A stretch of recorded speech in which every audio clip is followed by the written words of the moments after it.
So now we're on the top of Samach Vavam and Beis Omer Rabbi Yehuda Omer Hadin Ima. She has the rights to demand her utensils, her property, the physical possessions back, and the Baal will have to give her the possessions. He won't have to pay the mos, obviously. Rabbi Ami Omer Hadin Imo. These are Nichsei Tzom Barzel. She transferred ownership in the context of Ksuba over the Nechasim to the husband. He owns the Nechasim. He will pay their value to her as they were evaluated at the time of the marriage in the Ksuba. Rabbi Yehuda Amar Adinima Mishum Shvach Beis Avia. A takana was made on behalf of, if you translate this literally, her father, because now after her husband is out of the picture, she goes back to her father's house and he has to find her another husband. And the fact that she owns these properties, like, this rare vase that we said, that makes her a little bit more attractive on the market in terms of getting married.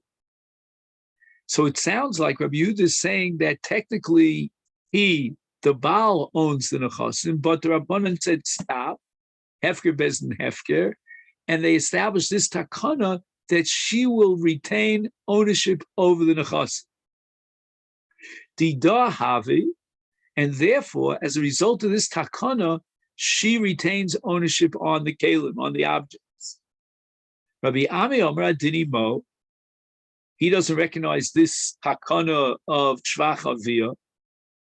Evan di Omer Mar, since we learned in our Mishnah that a woman who's married to a Kohen be'isur, and she brought in avodim, nichsei tzom barzel, they continue eating truma because of kinyan kaspo, and the Mishnah says that in Mesu, if these avodim die, Mesu lo, he, the Baal, suffers that financial loss. In Hosiru, if they go up in value, Hosiru lo, he gets the benefit, the increment, revach, hoil v'chay b'achriyusan, because basically he owns the avodim as nichsei tzom barzel. He only was mischayev to pay a piron of the ksuba, the value, as it was evaluated b'shas nesuin, as yochelu, and therefore the avodim will eat truma, even though she herself does not eat truma. The avodim of nichsei tzom barzel will eat truma, and they are kinyan kaspo of the Baal.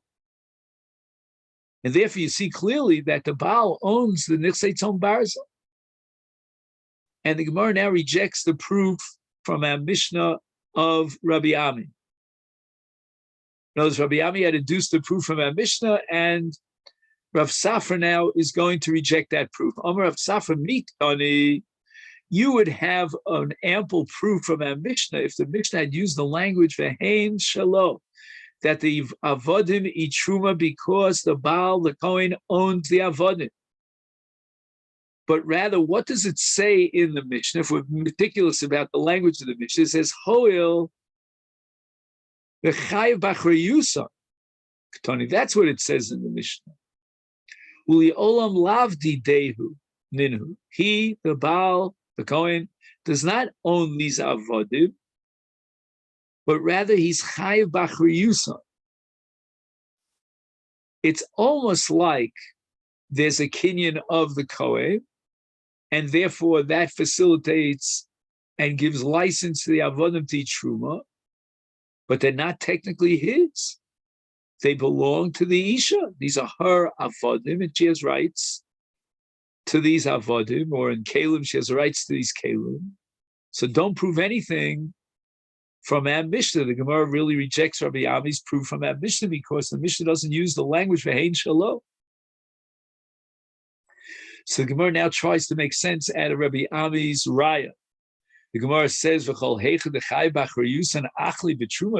Are you telling me that the chiv achrayus of the Baal vis-a-vis the avodim of nichsei tzom barzel, that achrayus is enough to generate a din of achilas truma But now we learned in the Mishnah, the 11th chapter of Masechet Trumos, Yisrael shesachar para mikohen, a Jew rented a cow from a Kohen. Harezed, this Yisrael, the renter, Yachilena Karshine Truma. He can feed the cow Truma because the cow belongs to the Kohen, the maskir, the owner, and therefore the cow is considered kinyan kaspo, the ownership of the Kohen, and therefore the cow is able to eat truma. But Kohen shesachar param Yisrael, the flip side, a case in which the Kohen rents a para from Yisrael, afal pishem is onosel olav, even though the Kohen is responsible to feed the cow as a renter, but lo yachil lenu kashin truma, cannot feed the cow truma because the cow is owned by the Yisrael. Yisrael is the owner of the cow. He's the masker. So it's not kinyan kaspo of the Kohen. And Yisrael is not allowed to, benefit by feeding truma to his para. So we see that even though the Kohen rented the para and he's chayiv in the achrayus of the para, and if the par gets lost, he has to pay that at loss, out of pocket. Nevertheless, the animal is not considered his kinyan, and it's not kinyan kaspo, and therefore the par cannot eat truma in the reisha. I'm sorry, in the sefer where the Kohen rented the para of the Yisrael. So the par is not considered kinyan kaspo of the Kohen, despite the fact that he's chai b'chrayos. Therefore, when we go back to our Mishnah about Avdei Tzom Barzel who eat Truma, it must be because the Baal owns the Avodim. It cannot be based on the fact that he has a achrayus over the Avodim. That itself alone would not justify Achilas Truma, but if he owns the Avodim, then we understand why the Mishnah allows these Avodim, B'toras Kinyan Kaspa of the Kohen, to eat Truma. So we do have a raya to Rabbi Am. And the Gemara rejects. The Tizvara, do you really have a svara to equate the case of Chiyav Achrayis that the Kohen has in Nichsei Tzom Barzel to the Chiyav Achrayis of a Kohen who rent a Parah? That's not a fair equation. The Hi Nami, the Chayav B'Gnevav Aveda, the renter, in this case, the Kohen who rented a Parah of the Yisrael, and he's chayav b'gzela and gneva v'aveda. If it was stolen or lost, he has to pay for it. But nevertheless, beyond seha, I'll skip for a second. Mima chayav is he chayav for owns him. If the animal dies of old age, he doesn't have to pay for that. So you see, he doesn't have a complete achrayis. Or going back to the few words we skipped, bekachasha, if the animal, let's say, gets skinny, it didn't eat enough for breakfast, therefore went down in value. Ubenifchas domel, or for example, there's a high volume cows on the market, and that deflates the price, and the cow's value goes down. Mima chayv, the sofer doesn't have to pay that. It's not chayv beyonce. He's not chayv b'chasha or b'huzel domel. And therefore, he doesn't have a total, absolute, all-inclusive chiyuv achrayis. The behemoth is not considered his kinyan, and that's why he doesn't feed the cow truma. But in the case of Nichsei Tzom Barzel, the Baal has absolute achrayis, even legabe onsim or chash. He would have to pay the difference, and therefore it's considered kinyano shel Baal. He has total, all-inclusive achrayis that equals kinyan, and that's why the avodim could eat truma. So now the Gemara says again, there's no fair comparison to the din of our Mishnah, because if you want to compare our Mishnah that allows the Avdei Tzom Barzel the Truma Lo Damya, Ela L'Seifa. Let's look at the Seifa of the Mishnah in Trumos. Yisrael Shesham para mi Kohen. So the Israel rents a cow from a Kohen, and they evaluated the cow, how much is value. And now the Yisrael who rented the cow will return the cow, but if it goes down in value or there's an onus that happens, then the Yisrael will have to pay for the cow. Meaning he now takes upon himself, by virtue of the Shuma, an absolute all-inclusive achrayus that would include even onset. And yet the Mishnah says, Lo yachilenu karshine truma. The Israel cannot feed truma to the para.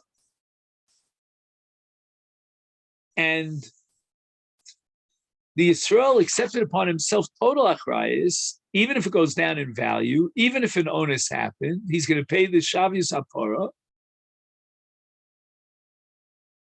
And you could say that therefore the para cannot eat truma because it's now under the possession of the Israel. It's not kinyan kaspo anymore. Avol kohen shesham para mi Yisrael yachilenu karshine truma. If the kohen rents a cow from Yisrael and he takes upon himself full achrayus, which means that even if an onus happens and the animal drops dead, he will suffer the loss, the kohen who's renting the para. Or if it goes down in value, he will suffer that loss. And therefore, it's like his kinyan on the para. Therefore, he's allowed to feed the para truma b'toras kinyan kaspa.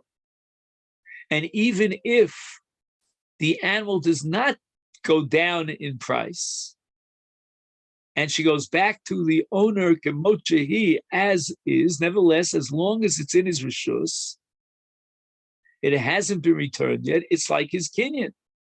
And therefore, by equation, so too in the case of Avdei Tzom Barzel, even though we're going to go like Rabbi Yehuda and be argumentative against Rabbi Anu, they go back to the woman, to the Isha. Nevertheless, since he was makabel on himself achrayus, if it goes up or it goes down in value, it's birshuso, therefore they can eat truma. But there's no proof from our Mishnah for the din of Rabbi Ami that Avdei Tzom Barzel are considered ownership of the Baal. They're only achrayus, and they eat truma as a result of this all-inclusive achrayus that includes even onset. So now the Gemara is going to quote a brisa to support Rabbi Yehuda, and another brisa to support Rabbi Ami. Tanya Yosef Rabbi Yosef B'Shili Pirkei the Rav Nachman. At the end of the drasha of Nachman v'Yasvi v'Kamri, they said, Tanya Kavosid Rabbi Yehuda v'Tanya Kavosid Rabbi Ami.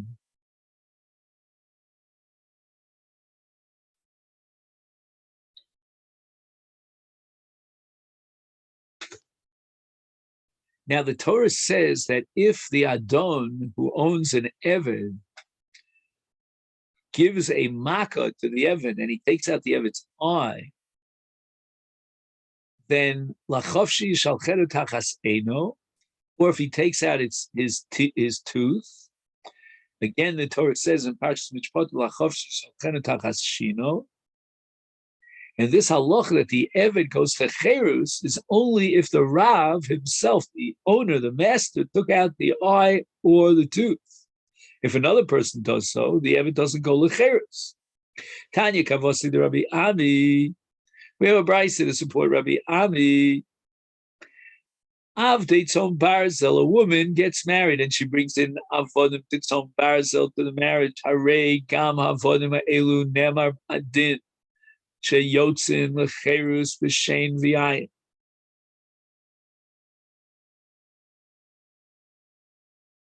Which certainly indicates Rabbi Ami that he, the Baal, owns the avodim. He's the master, the owner of the avodim, and therefore they will go out if he, in event that he takes out the chain v'ayin. The brisa adds that this din applies only leish, only if the Baal himself personally was mesameis ha'ayin or hipil shino shalem, but have a lola isha. If on the other hand the woman gives a bang to the Eved and takes out his tooth or blinds him, takes out his eye, the Eved does not go lecheres because the Isha is not considered the Adon of the Eved. It's only the Baal. But we see clearly from this price that Avdei Tzom Barzel are considered the ownership of the Baal and not of the Isha. A clear-cut proof to support Rabbi Ami. Tanya Kavose, Rabbi Yehuda. On the other hand, we have a price to support Rabbi Yehuda that the Baal does not own Nichsei Tzom Barzel. Amachnese Shum Lebaila, a woman who, in the context of her marriage, brings in Nichsei Tzom Barzel. They evaluate those Nechasim, and the Baal accepts upon himself achrayus. Im Rata Baal Limkar Lo Yimkar. If the Baal decides he wants to sell these Nechasim, these Nichsei Tzom Barzel, he's not allowed to do so. He doesn't have the authority to sell it. If, for example, the Baal would divorce his wife, she'll take the Nechasim back with her as she brought them into the marriage, which is a clear-cut support for Rabbi Yehuda. And furthermore, Elafilu hichnis la shum mishalo. They evaluated the Nichsei Tzom Barzel that she brought in, and they even went as far as designating a certain field as an exchange for these Nichsei Tzom Barzel, that they would be in place of what she brought in. Imratza Baal Limkar Lo Yimkar. Even in this case, where they did a shuma, and after the shuma they designated a field for collection, nevertheless, the Baal is not considered the owner of Nichsei Tzom Barzel during the course of the marriage. But, so we see that, the field has the status of Nichsei Tzom Barzel. But Machru Shneim, if one of these two, either the Baal or the Isha, without the consent of the other, would sell Litzorach Parnasa for Mizonos, Zeraya Maisa, that a Baal sold in a Chasim, and the question came in front Lifnei Rabbi Shimon Gamliel to ask what is the din, V'Omar, and he said that not only can the woman be motzim yad ala kuchos and disqualify and invalidate the sale because it was done without her approval, but moreover, even if she dies during his lifetime, a Baal motzim yad ala kuchos, the mecher, which was shalo al daito, she didn't approve of the mecher, is not a valid mecher. Anyway, we see clearly in this price that the Baal cannot sell Nichsei Tzom Barzel.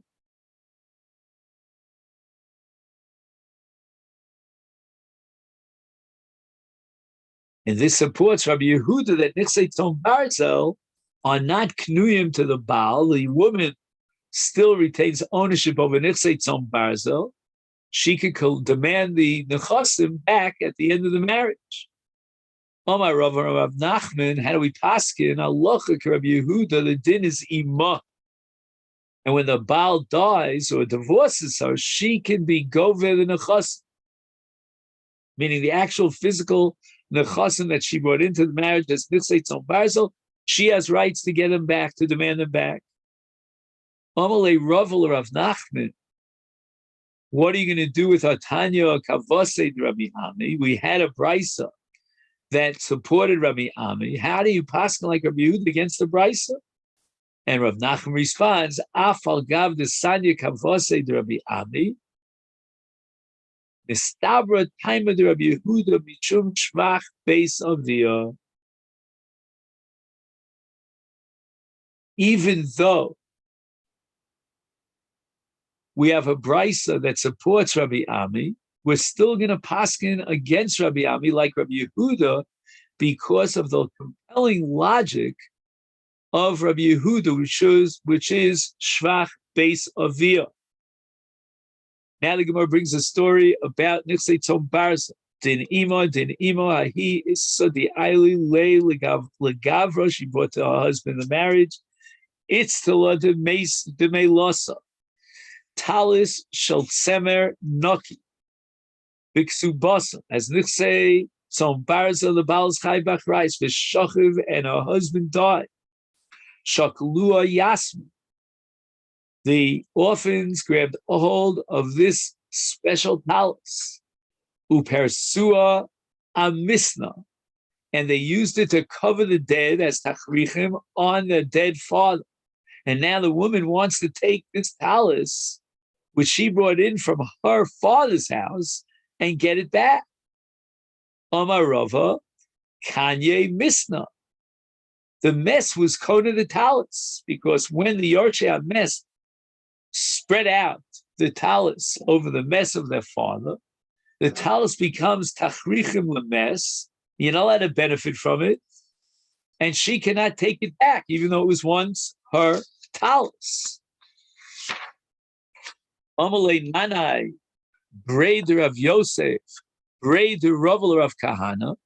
We see from Rava, who says that the talus becomes osur, b'toras tachrichim, that the halacha is like Rabbi Ami, and the chasim belong to the Baal, and therefore when he dies, his heirs inherit those nechasim of nitzei tzom barzel, and therefore the talus becomes asura kisheparsa when they spread it out, deck it out, because if not, then the talus would not become asura, because a person cannot, other than the Baal HaChefetz, cannot create an Isar on the Chefetz that's not his.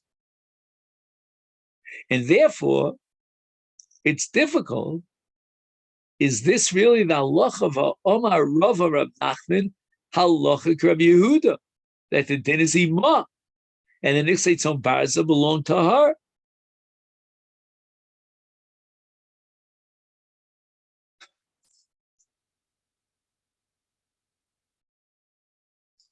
So just to summarize the statement here of Nanai, from Rava, who says that the talus becomes tachrichem, and also we see that he paskin like Rabbi Ami, the nechasim belong to the Baal, and therefore the Yorshim inherit those nechasim of Nitzei Tzom Barzel, and therefore Nesra talus kishe parsua, because if not, they can't create an Isa on the talus that doesn't belong to them.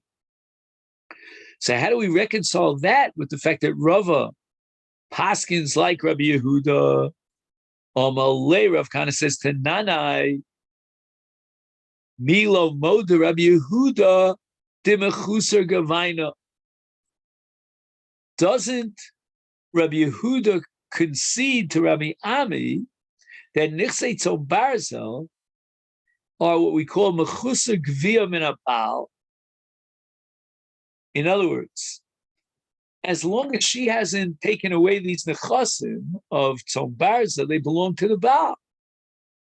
Kol zman shelo govsa ishas nichsei Tzom Barzel harein shel Baal. Umasha Omar Rabbi Yehuda shadini ma hainu shekshetavo ligvos ksubasa yechol ligvos es nechasim shenisalo afilu bal karchu shel Baal.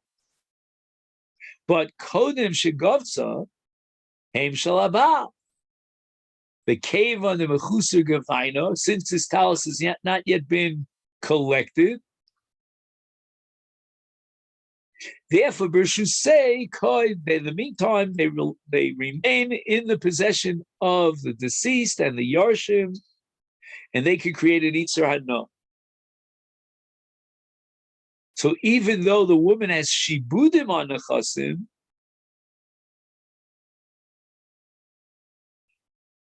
nevertheless, she cannot collect the guf on the chasim because they became osur banu. Now the Gemara explains, Rava, who said that after the talus becomes asur banu, the wife can no longer collect from that talus, even though it was meshubatar, l'tamei, this is Rava who is consistent with the Shita, the Amarava, Hegdesh, Chametz, B'Shichur, Mafkiim, Midei, Shibut. That if someone was Makdish, the Nechasim, Kedushas HaGuf, or if the Nachri extended a loan to a Jew and the Jew is Meshabe to the Nachri, his Chametz, and Pesach pair, and here on the top of Tzamot Zayin, Vishichur, if the lova was Meshachrer and Eved Knani that was Meshubah to the Malva, is mafkia midei shibud. Even though they were shubadin to the malva cannot collect from them. And if the lova was magdish, a chayfetz that was meshuba to the malva, the hegdish is chal, and it completely undermines and liquidates the shibud, and the malva cannot collect from these chayfetz, that this chayfetz that became hegdish. And so too, if he had a shibud on the chemtzo shel nochri, I mean to say chemtzo shel Yisrael shibdol in nochri, and now Pesach passed, is nifka shibud hanochri v'nesar b'hano. And so too, if shichrer avdo ameshubed l'malva yotzel l'chirus, and the malva cannot collect, but rather he has to collect from other possessions. And here too, we see that prisas atalis ala mes osrosa b'hano v'hifkia es hashibu.